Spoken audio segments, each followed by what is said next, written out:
past week, a group of Tibetan monks went up and had a gathering at Bucks Community College. And so I went up there because it sounded pretty cool. And Tibetan monks, as part of their prayer experience, make sand mandalas. So these are elaborate pieces of artwork made out of colored sand. And it is to describe a realm of heaven or a realm of the afterlife that you're supposed to visualize going to. Now these aren't like sand sculptures that you make at the beach. These take hours and hours of meticulous time, and you have to be pretty precise and artistic about it. So they started this on Monday and went all the way to Friday, working around the clock, about a team of 5 of them. And what's interesting about these sand mandalas is that once they're completed, they're not kept. They're not kept in a container to everyone to look at or to admire. But when they're completed, they're destroyed.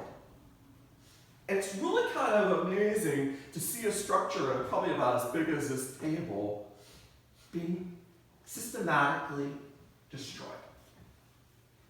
Swept up, put into a jar, taken to a body of water, and just emptied out. And supposedly the prayers and the energy in that mandala is dispersed into the world as a blessing. In Buddhism, the important concept there is nothing is permanent. Impermanence is everything. Nothing can be held on to, no matter what age or health or wealth or beauty.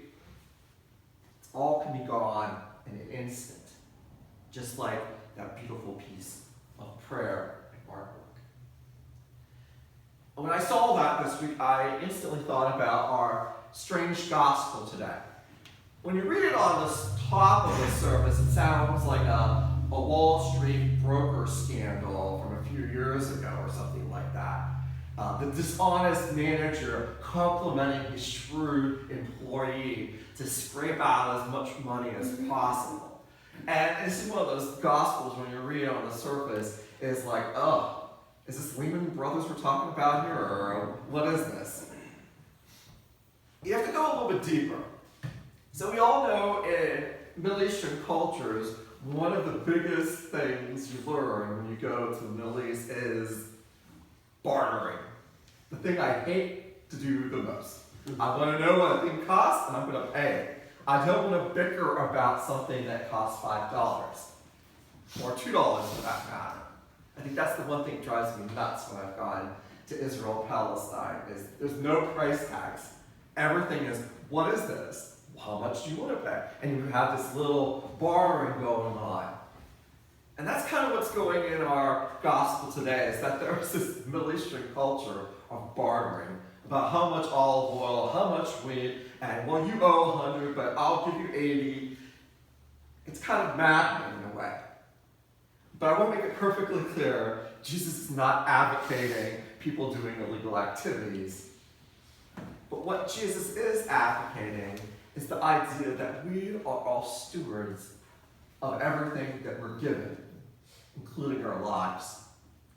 And I think that's an important thing to think about. I know a lot of times talking about money and religion is sometimes one of those really icky feelings that we get because we always automatically go to the Jimmy Swaggarts or all those great televangelists from the 80s and 90s selling whatever they're selling, PTL and Praise the Lord television, or I think he's now hawking end of time buckets of food at 3 in the morning. But it's about stewardship. And I think we hear every year, we're going to hear it in a couple weeks, so brace yourself. You know, the stewardship. We get the little sheet of paper and how much we contribute. But it's so much deeper. It's what are we given and how do we deal with what we're given in a way that's just. And there's a Greek word in our gospel today that really doesn't talk about shrewd, but unjust. being unjust when it comes to money. And we've talked about this a lot this year because Luke's gospel is particularly concerned about wealth and the needs of the poor. Now, if you think Luke is coming down too hard on the rich, we have next year to look at, and that's Matthew. He tends to be a little bit more lenient since he was an accountant.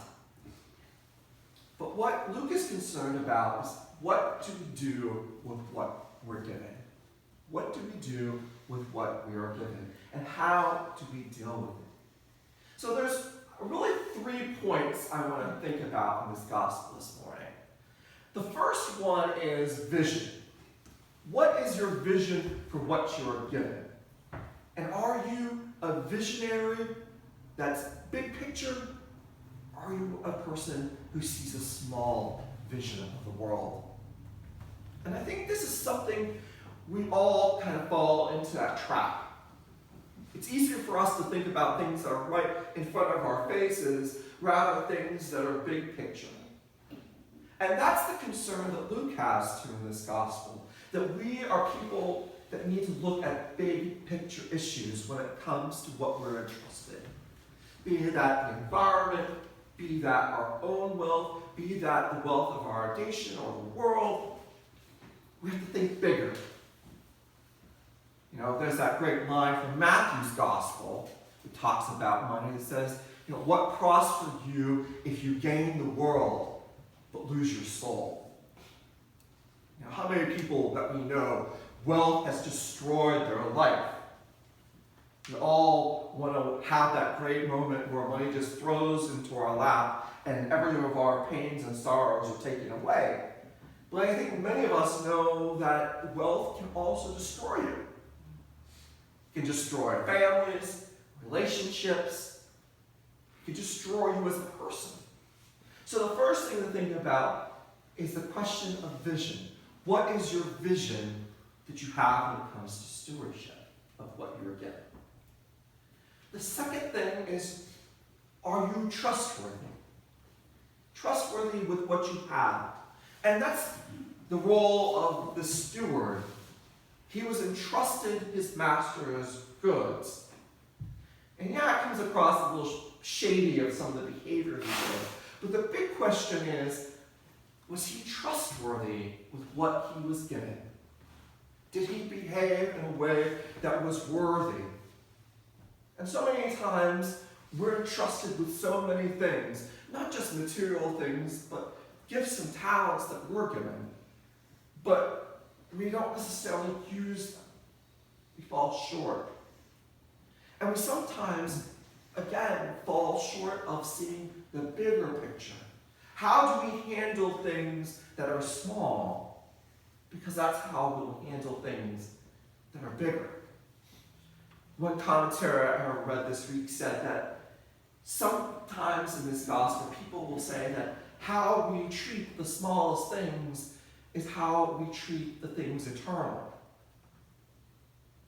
St. Benedict in his rule says, you treat your tools just like you treat the altar. So if you have the same sacredness to your shovel or to your laptop, which I know is crazy when you think about it, you treat it just like you would treat anything that's sacred, because that's how you show your worth, your value, your worth. And finally, that last zinger of this line, you cannot serve two masters. You cannot serve two masters. How do you serve two masters? What is the schizophrenia of your life? I think I can speak for myself. We all fall into that, where you're trying to be safe and secure and doing the rat race of life while looking at the bigger picture of the world that you're given. On the surface, I know this is a really strange gospel that sounds kind of shady, sounds kind of duplicitous, but on the same side, it really talks to us about how do we use what God has given to us? How do we use it that's just? How do we use it with vision? How do we use it that seeks a greater purpose? ask ourselves that question each and every day. We don't need to be billionaires or people of great means or people who have multitudes of talents, per se. We have to use what we're given and use it for something bigger than ourselves, bigger than the small things that we're interested in. So not only can we benefit, but everybody in the world and God's kingdom can also benefit.